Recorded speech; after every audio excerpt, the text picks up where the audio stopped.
بسم اللہ الرحمن الرحیم۔ آج ہم باب کے حوالے سے پڑھنے والے ہیں علم وراثت میں۔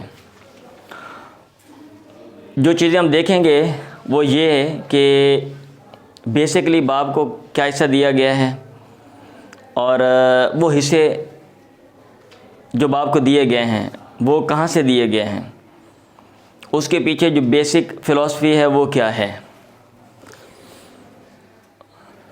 اور کس طرح جو باب ہے اس کو اسلام نے بہت زیادہ ترجیح دی ہے۔ یعنی اسلام نے کس طرح باب کو جو ہے نا اول درجے پہ رکھا ہے پوری دنیا میں۔ جسٹ ہم یہ نہیں دیکھیں گے کہ ہمارے مذہب کے اندر باب کا حصہ کیا ہے، ہم یہ بھی دیکھیں گے کہ باب کا حصہ کیا ہے، کہاں سے دیا گیا ہے، کیوں دیا گیا ہے، اور کس طرح جو اسلام ہے وہ دیگر مذاہب کے مقابلے میں پلس دیگر تہذیبوں کے مقابلے میں جو اسلام ہے وہ ممتاز ہے۔ اور ہم یہ بھی دیکھیں گے کہ دنیا میں صورتحال کیا ہے، باب کو کیسے کنسیڈر کیا جاتا ہے، باب کو جائیداد میں کہاں پہ رکھا گیا ہے، کون ہیں جو باب کو محروم کرتے ہیں اور وہ کہتے ہیں کہ باب کا حصہ نہیں ہے، اور کون ہے جن کے پاس آپشن ہے، جن کے پاس آپشن ہے وہ باب کو جائیداد میں سے نکال سکتے ہیں، بمقابلہ ہمارے سسٹم کے کہ ہم نے باب کو کہاں پہ رکھا ہے اور ہم جو ہیں وہ باب کو جائیداد میں سے نکال نہیں سکتے۔ تو یہ جو ساری چیزیں ہیں یہ جامع انداز میں کوشش کروں گا شارٹ ایک جو ویو ہے وہ آپ کے سامنے آ جائے، تاکہ اس کی مدد سے آپ جو اور چیزیں ہیں یعنی باب کی جائیداد کے حوالے سے جو مختلف پہلو ہیں آپ ان کو جو ہے نا کیا کہتے ہیں ان پر غور و خوض کر سکیں، آپ ان کو زیر بحث لا سکیں، آپ ان کی اسٹڈی کر سکیں۔ ٹھیک ہے، تو سب سے پہلے ہم چلتے ہیں جو باب کے بیسک حصے ہیں وہ کون سے ہیں، پھر میں بتاؤں گا وہ کہاں سے لیے گئے ہیں۔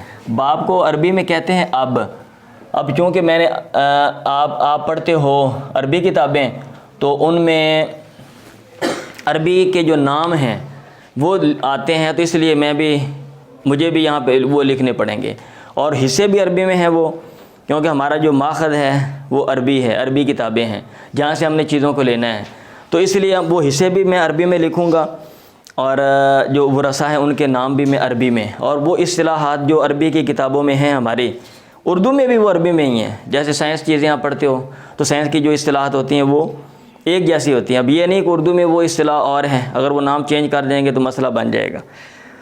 یہ میں اس لیے کہہ رہا ہوں کہ بہت سے لوگ جو ہیں وہ ہمارے جسٹ جو ہے نا جیسے وکیل ہیں، لا کی اسٹڈی کرنے والے ہیں، تو وہ یہ چیزیں جو ہے نا وہ سنتے ہیں، تو بس اوقات وہ کہتے ہیں یا بعض لوگ مجھے میسیج کر دیتے ہیں پچھلی ویڈیو میں کہ بھائی آپ عربی میں یہ لکھتے اردو میں لکھو۔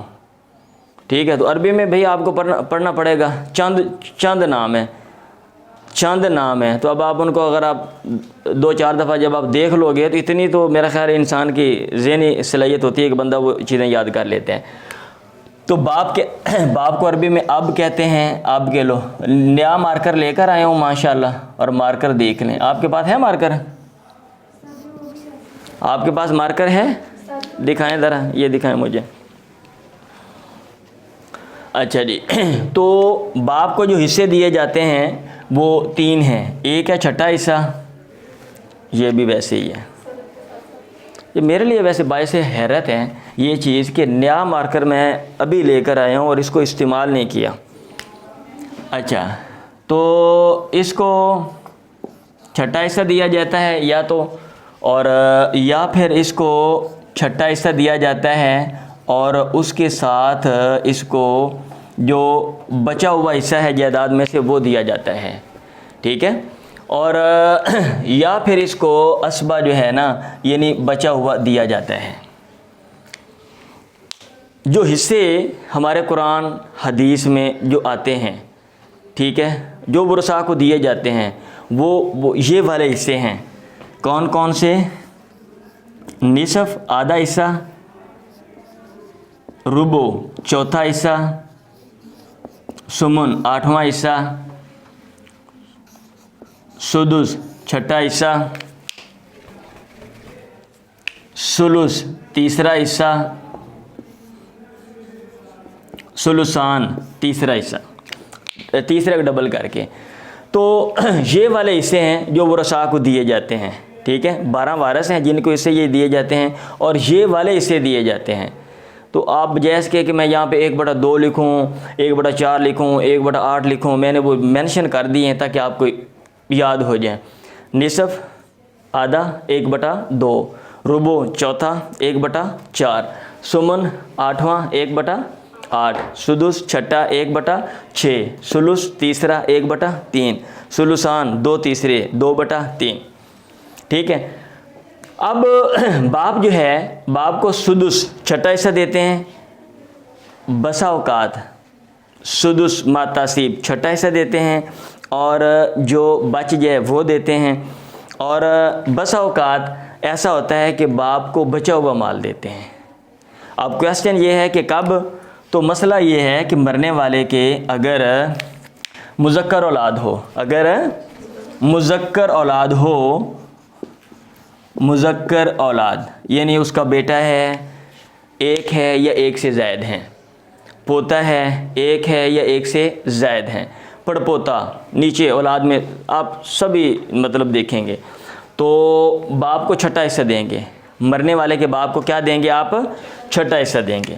اچھا، اگر جو ہے صرف مؤنث اولاد ہے، صرف مؤنث اولاد ہے، صرف مؤنث سے مراد، صرف مؤنث اولاد سے مراد بیٹی، وہ ایک ہے یا ایک سے زائد ہیں، پوتی ایک ہے یا ایک سے زائد ہیں، پڑپوتی ایک ہے یا ایک سے زائد ہے، اور اگر اولاد نہیں ہے، اور اگر اولاد نہیں ہے تو پھر باپ کو کیا کہتے ہیں؟ مقررہ حصہ نہیں ملتا، پھر باپ کو مقررہ حصہ نہیں ملتا، پھر اس کو باپ کو جو مال بچے گا وہ سارے کا سارا اس کو مل جائے گا۔ اب کویسچن یہ ہے کہ یہ جو 3 حصے آپ نے نکال لیے ہیں، کیونکہ بندہ پوچھ لیتا ہے نا، آپ اسے کویسچن آپ کی کتاب میں نہیں لکھا ہوا، لیکن چونکہ ہم نے چیزوں کو ڈیپلی اور تھورولی دیکھنا ہے، گہرائی کے ساتھ اور جامع انداز میں، تاکہ جو ہماری انڈرسٹینڈنگ ہے وہ بہت اچھی ہو، گہری ہو۔ اب کویسچن یہ ہے کہ یہ جو 3 حصے آپ نے دے دیے، 3 حالتیں آپ کہہ لیں، 3 حالتیں آپ نے کہہ دیں، تو یہ کہاں سے لی ہیں؟ تو مسئلہ یہ ہے کہ قرآن حدیث کے اندر جو حصے دیے گئے باپ کو، اور اوورال جو دینے کا جو طریقہ کار تھا، میتھڈ، اس کو مد نظر رکھتے ہوئے جو اہل علم تھے ہمارے اسلاف، انہوں نے جو جامع اصول نکالے، ٹھیک ہے، ان اصولوں اور ان حصوں کی روشنی میں اہل علم نے، جو ماہرین ہیں جنہوں نے وراثت کی کتابیں لکھی ہیں، انہوں نے سب چیزوں کو مد نظر رکھتے ہوئے یہ والے جو حصے ہیں وہ لکھ دیے، ٹھیک ہو گیا۔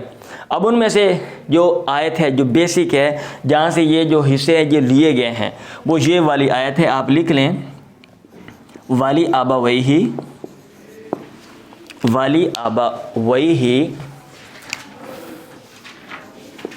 لکل واحد منہما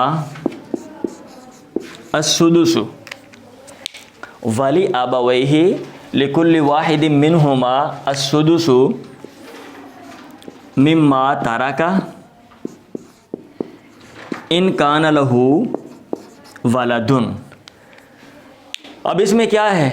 والی آبویہ، ماں باپ میں سے ہر ایک کے لیے، لکل واحد منہما، ٹھیک ہے، ان میں سے ہر ایک کے لیے، السدس چھٹا حصہ ہے، مما اس جائیداد میں سے، تارا کا جو مرنے والے نے چھوڑی، کب؟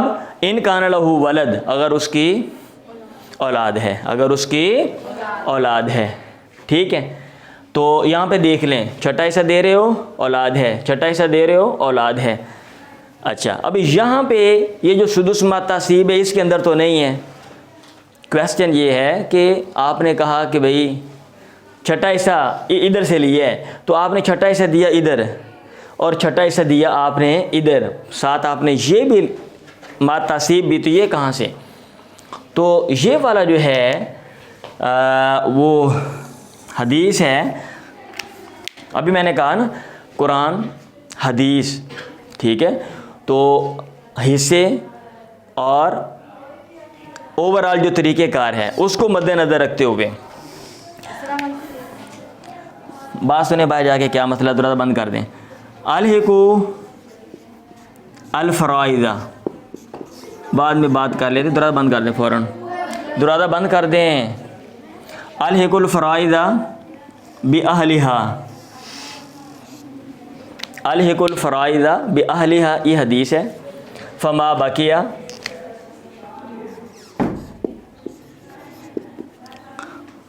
فہو لأولی رجل ذکر. اس کو بھی دیکھتے رہیے گا، ٹھیک ہے. اب یہ والی حدیث ہے الحقوا الفرائض باہلھا، اور اس کا کیا مطلب ہے؟ الحاق کا مطلب ہوتا ہے ملانا. الحقوا الفرائض، حصوں کو ملاؤ، حصے دے دو، باہلھا، حصوں والوں کو، یعنی جس کا جو حصہ ہے وہ اس کو دے دو، دے دیا. فما بقیہ، پس جو بچ گیا، فہو لأولی رجل ذکر، وہ سب سے قریبی مذکر آدمی کے لیے، اور آدمی مذکر ہوتا ہے، ٹھیک ہے. تو ویسے جو ہے نا بسا اوقات ایک وصف پیچھے پایا جا رہا تھا لیکن اس کا اظہار کر دیا جاتا ہے. تو جس کو آپ کہہ رہے ہیں نا یہ اتفاقاً قید آ گئی ہے، یہ کوئی ایسی قید نہیں ہے اعتراضی ہے کہ بھئی جو بندہ مذکر نہیں ہے تو اس کا الگ حساب ہے جو بندہ مذکر ہے، کیونکہ بندہ جب آپ نے بندہ کہنا تو مذکر ہی ہے. اب یہ دیکھیں تو یہ والا جو اصول ہے حدیث کے اندر ہے، اس میں حصے دے دو حصوں والوں کو، اور جو بچ جائے گا وہ اس کا. تو اب یہاں پہ ہم نے کیا کیا ہوا ہے؟ حصے ہم نے دے دیے، حصے اس صورت میں ہم نے حصہ باپ کا دے دیا.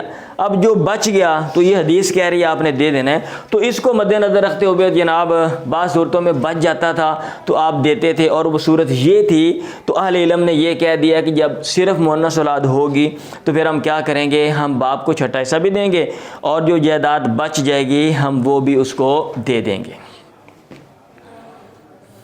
ٹھیک ہے. اور اسی سے یہ چیز بھی سمجھ آ گئی، اسی سے یہ بھی کہ اس میں ہے حصے والوں کو ان کا حصہ دے دو. اگر نہیں ہے تو اس کا کیا مطلب ہے؟ تو بعد میں پھر یہ ہے فما، پھر یہ اگلا کام ہونا ہے نا. اگر حصے والے ہی نہیں ہیں تو بھائی وہ سارے کے سارا پھر کیا کریں گے، پھر آپ باپ کو دے دیں گے. تو اس کو دیکھ کر جو ہے نا وہ آپ نے دے دیا، ٹھیک ہے. اچھا، باپ کے حوالے سے مطلب ہے یہ دو پلس ایک اور چیز ہے، اور وہ یہ ہے کہ باپ کی موجودگی میں بھائیوں کو بھی نہیں ملتا، اور باپ کی موجودگی میں دادے کو پردادے کو نہیں ملتا. تو یہ جو بات ہے ہماری کتابوں میں لکھی ہوئی ہے، یہ کہاں سے لی گئی ہے؟ تو یہ وہ ایک اصول ہے، اور وہ اصول کہاں سے لیا گیا؟ وہ اصول لیا گیا پھر وہی بات ہے قرآن و حدیث کی اسٹڈی کر کے، اور ورثاء جو دینے کے طریقہ کار ہیں ان کو دیکھ کر وہ اصول نکالا گیا.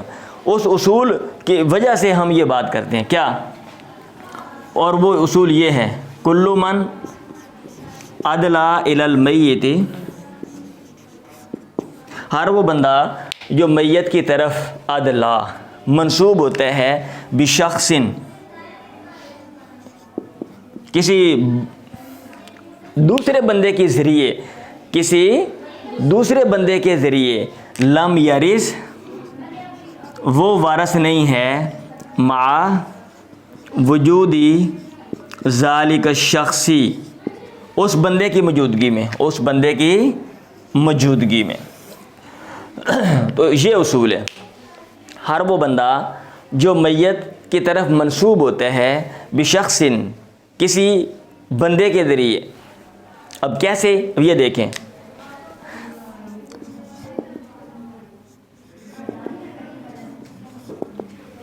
ٹھیک ہے، یہ فوت ہو جاتا ہے، اور یہ دیکھو نا، یہ ہے کسی کا بیٹا، آگے اس کا یہ بیٹا ہے، آگے اس کا یہ بیٹا ہے. اب اس کا باپ بھی ہے اور اس کا دادا بھی ہے، اس کا باپ بھی ہے اور اس کا دادا بھی ہے. اچھا، یہ تو اس تک پہنچ رہا ہے براہ راست، اور یہ اس تک پہنچ رہا ہے بشخص، اس کے ذریعے. اب اس کی موجودگی میں یہ والا جو ہے یہ وارث نہیں ہے، اور اس سے اگر کوئی اور اوپر ہوتا، ٹھیک ہے، تو پھر بھی وہی اصول ہے، اور درمیان والے یہ ہوتے. ہاں اگر درمیان والے نہیں ہوں گے تو پھر ان کا حصہ جو ہے وہ اوپر ٹرانسفر ہو جائے گا. اور جیسے یہ اوپر کو اصول ہے، بات نہیں سمجھ آ رہی؟ آ رہی ہے؟ اچھا آ رہی ہے.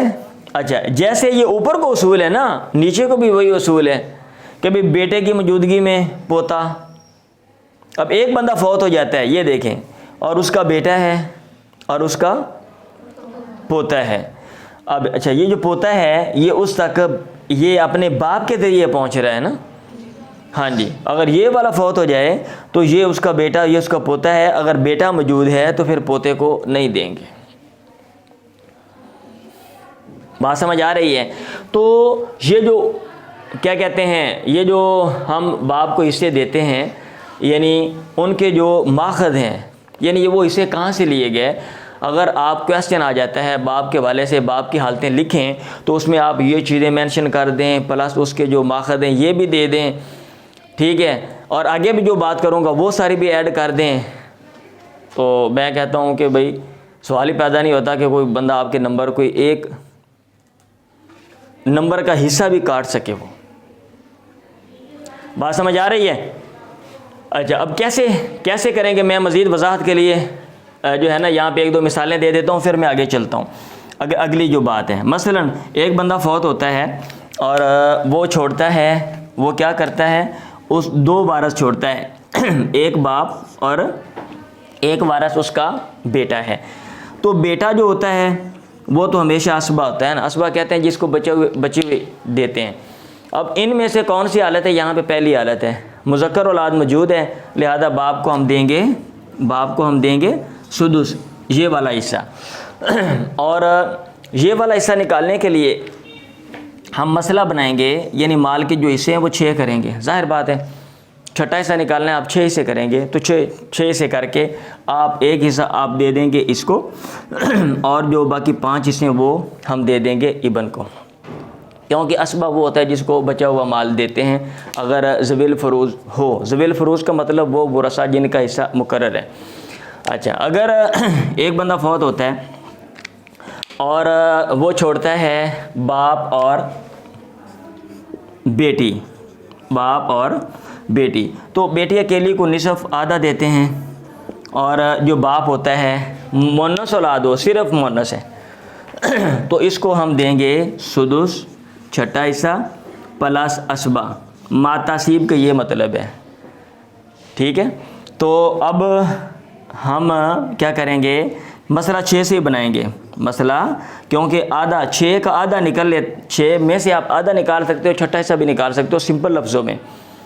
ادروائز جو مسئلہ بنانے کے اصول میں نے آپ کو پڑھائے ہوئے ہیں اس کے مطابق نصف فریق ثانی میں سے کسی کے ساتھ آ جائے، یہ والے ہیں نا، یہ فریق اول ہیں اور یہ فریق ثانی ہے، تو فریق اول میں سے نصف فریق ثانی میں سے کسی کے ساتھ آ جائے. مسئلہ 6 سے بناتے ہیں. ہم نے مسئلہ 6 سے بنایا، چھٹا حصہ 1 اس کو دے دیا اور 3 اس کو دے دیا، پلس 2 بچ گیا وہ ہم نے اس کو دے دیا، کیونکہ یہ اب جو ہے یہاں پہ ذوی الفروض میں سے ہے اور اسبات میں سے بھی ہے، ٹھیک ہے.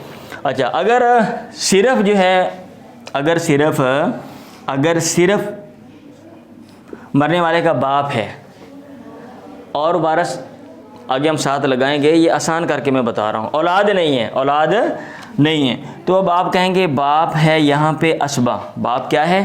اسبہ. جب آپ نیچے لکھیں گے مینشن کر دیں گے تو مطلب پھر اس کا یہ ہوگا کہ جو مال ہے اگر کوئی اور ذوی الفروض میں سے ہے اس کو دیں گے، اور اگر نہیں ہے تو سارے کے سارا ہم اس کو دے دیں گے. یہاں پہ نہیں ہے تو ہم نے سارے کے سارا اس کو دینا ہے.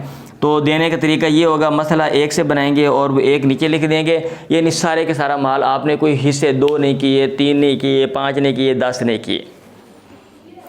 بات سمجھ آ رہی ہے؟ اچھا اب یہ تو تھا جو چیزیں ہم کتاب میں پڑھ رہے ہیں. اب دنیا کو اگر ہم دیکھتے ہیں کہ دنیا باپ کو کیسے دیکھتی ہے، تو آپ کو پتہ ہونا چاہیے آج کل دنیا میں جو ٹرینڈ ہے وہ یہ ہے فریڈم، ٹھیک ہے، پرسنل فریڈم، یعنی شخصی جو آزادی ہے. تو اس میں جو دنیا میں جو مروجہ قوانین ہیں انہوں نے مرنے والے کو آزادی دی ہے. اگر ایک بندہ وصیت کر دیتا ہے اپنی جائیداد کے حوالے سے، یعنی مرنے والا کوئی بھی تصرف کر سکتا ہے. مرنے والا بھائی جس کی پراپرٹی ہے وہ اپنی مرضی سے جائیداد جہاں مرضی وہ دے دے، یہ اس کا مسئلہ ہے. اس کا مطلب یہ ہوا یہ جو مروجہ قوانین ہے نا، یورپ، امریکہ وغیرہ سب، آسٹریلیا سب، اس میں یہی ہے. اگر کسی نے وصیت کر دی، چائنا، رشیا، جو باقی جتنے بھی ممالک ہیں، خواہ اس میں جو ہے نا وہ کیپٹلزم یا سوشلزم جو بھی رائج ہے، وہ یہ کہتے ہیں اگر کسی نے وصیت کر دی کہ بھئی ہمارے باپ کو نہ دیا جائے، یا ہماری جو پراپرٹی جو جائیداد ہے وہ کسی ادارے کو دے دی جائے یا فلاں رشتہ دار کو دے دی جائے، تو پھر وہ جائیداد ان کو ملے گی، باپ کو نہیں ملے گی. اور اس لحاظ سے ہمارا جو مذہب ہے وہ ممتاز ہے. ہمارے مذہب میں یہ ہے کہ جو ورثاء ہیں ان کو آپ محروم نہیں کر سکتے. آپ وصیت اگر آپ نے کرنی ہے تو جو وارث ہیں، جو لوگ وارث ہیں، آپ نے وصیت اوروں کے بارے میں کرنی ہے، ان کے بارے میں، اور وہ بھی جو 1/3 جو تیسرا حصہ ہے اس میں آپ وصیت کر سکتے ہو، اور جو باقی مال ہے وہ ورثاء کو ملنا ہی ملنا ہے. تو اس لحاظ سے جو ہمارا مذہب ہے وہ ممتاز ہے. ٹھیک ہے. اور ہمارے مذہب نے باپ کو کتنا حصہ دیا ہے؟ بعض صورتوں میں عام جو ہے وہ 1/6 دیا ہے، لیکن بعض صورتوں میں سارے کے سارا مال بھی مل جاتا ہے. ٹھیک ہو گیا. اچھا، اب جو ملک ہمیں کاٹ گئے ہیں، کچھ ممالک ایسے بھی ہیں جو جائیداد دینے میں باپ کو وہ ہم سے بھی آگے نکل گئے ہیں، اور کیونکہ عموماً وہاں پہ صورتیں ایسی ہوتی ہیں کہ وہ باپ کو حصہ زیادہ ملتا ہے. وہ کون سے ملک ہیں؟ چائنا، رشیا، ویتنام، ٹھیک ہے، کیوبا، اور اس طرح کے جو دیگر ملک ہیں جہاں پہ سوشلزم ہے. اب انہوں نے کیا کیا ہوا ہے؟ وہ یہ کہتے ہیں کہ باپ، ماں، بچے، بیوی، یہ سارے اوورآل جائیداد میں شریک ہیں، اور ان کو برابر حصہ دیا جائے گا. کتنا حصہ دیا جائے گا؟ برابر. اس کا مطلب اگر ایک بندہ فوت ہوتا ہے اور وہ باپ چھوڑتا ہے، بیوی چھوڑتا ہے، اور 2 بچے ہیں، کیونکہ عموماً وہاں پہ 1-2 ہی ہوتے ہیں، تو آپ مال کے کتنے حصے کرو گے؟ 4. یا ماں چھوڑ دیے تو مال کے کتنے حصے ہیں؟ 5. تو اس میں سے عموماً جو باپ کو زیادہ حصہ مل جاتا ہے. لیکن وہ بھی یہ کہتے ہیں کہ اگر آپ نے وصیت کی، اگر آپ نے وصیت کر دی تو پھر باپ نکل جائے گا. لیکن ہمارا جو مذہب ہے وہ کہتا ہے نہیں، باپ ہر صورت میں باپ کو حصہ ملے گا، اور باپ کی وجہ سے جو دیگر وارث ہیں آپ ان کو نکال دیتے ہو. آگے آپ حاجب کا کنسیپٹ پڑھیں گے، رکاوٹ کا، کہ باپ رکاوٹ ہے بہت سے وارثوں کے لیے، باپ کی موجودگی میں ان کو نہیں ملے گا. کیوں؟ کیونکہ ہمارے جو مذہب ہے اس کا جو فوکس ہے وہ فیملی سسٹم کے اوپر ہے، اور فیملی سسٹم میں جو پریفرنس ہے وہ ماں اور باپ دونوں کو ہے. اس لیے ماں اور باپ دونوں کا حصہ جو ہے سن لیں. ایسا نہیں ہوتا کہ جناب ماں اور باپ دونوں کا حصہ ختم ہو جائے. ماں اور باپ کو ہر صورت میں اگر پراپرٹی ہے تو ملے گا. ٹھیک ہے. اور اس پہلو میں اسلام نے دونوں کو ایکول رکھا ہوا ہے، ماں کو بھی چھٹا حصہ اور باپ کو بھی چھٹا حصہ. اور یہ جو کہا جاتا ہے نا کہ بھئی یہ اسلام نے جو ہے نا تقسیم کی ہے کہ بھئی مرد کو ڈبل، عورت کو سنگل، تو یہاں پہ بھی برابر دے رہے ہیں. اگر کہیں پہ وہ ڈبل سنگل ہے تو اس کے پیچھے وہ ایک فلسفہ ہے، اس کی اور ریزن ہے، لاجک ہے، کیونکہ وہ اور محل ہے.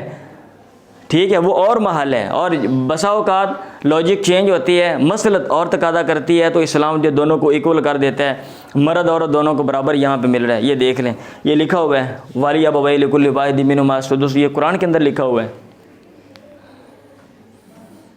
بات سمجھ آ رہی ہے؟ ہاں جی.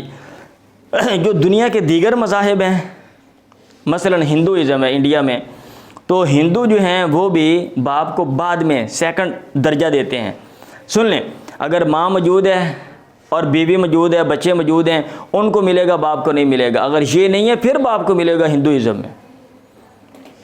اور جو یہودی ہیں وہ بھی، ان میں بھی یہی ہے، جو جیوز، کہ بھئی پہلے بچوں کو ملے گا، بھائیوں کو ملے گا، اگر یہ نہیں ہے پھر باپ کو ملے گا. اور جو کرسچینٹی ہے وہاں پہ کیا ہے؟ وہاں پہ سول لاز ہیں. وہی آپ نے وصیت کی ٹھیک، اگر وصیت نہیں ہے تو پھر جو ہے نا وہ باپ کو ملے گا، لیکن اس میں وہ کہتے ہیں بچے اور بیوی نہ ہوں، اگر بیوی بچے ہیں تو پھر جناب ان کو ملے گا، باپ کو بعد میں۔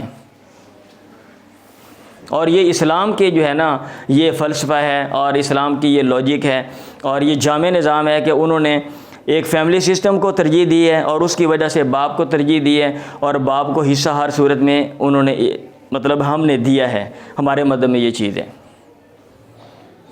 بات سمجھ آ رہی ہے؟ آج ہم نے جو پڑھا ہے اس کا خلاصہ کلام یہ ہے کہ جو باپ ہے اس کا حصہ مقرر ہے، اور اس کی 3 حالتیں ہیں، یعنی 3 حصوں میں سے ایک حصہ ضرور اس کو ملنا ہے، 3 صورتوں میں سے، یا تو آپ چھٹا حصہ دیں گے، یا چھٹا حصہ سدس ما تسیب، اور یا پھر اسبہ مال۔ اور یہ حصے کہاں سے لیے گئے؟ یہ حصے یہاں سے لیے گئے، یہ قرآن مجید کی آیت ہے، یہ حدیث ہے اور یہ اصول ہے۔ اور یہ اصول کہاں سے لیا گیا؟ یہ اہل علم نے قرآن و حدیث کے جو نصوص ہیں جہاں پہ حصے ہیں ان کو دیکھ کے، اور وہاں پہ جو میتھڈ اپنایا گیا اس کی مدد سے یہ اصول جو ہے اپنایا، اور ان کی مدد سے جو ہے یہ حصے اور پلس باپ کے والے سے جو کچھ لکھا ہوا ہے وہ ہماری کتابوں میں لکھا گیا ہے۔ بات سمجھ آ رہی ہے؟ اور اس کی مثالیں میں نے وضاحت یہاں پہ کر دی ہے شارٹ کر کے۔ اور دنیا میں کیا رائج ہے میں نے اشارہ کر دیا کہ دنیا کی اکثریت یہ کہتی ہے بندہ باپ کو محروم کر سکتا ہے وراثت سے، لیکن ہمارے ہاں نہیں کر سکتا۔ اور جو لوگ دیتے بھی ہیں تو سوائے چائنا جہاں پہ یہ سوشلزم ہے، یا رشیا یا 1-2 اور ملک ہیں، باقی ممالک میں جو دیتے بھی ہیں وہ باپ کو بعد میں دیتے ہیں، پہلے اور ورثاء کو دیتے ہیں، لیکن ہمارے ہاں ہر صورت میں باپ کو ملے گا، اور اس کا حصہ مقرر ہے، اور اس میں باپ کو ترجیح دی جاتی ہے بمقابلہ اور وارثوں کے۔ کافی آج کے لیے اتنا۔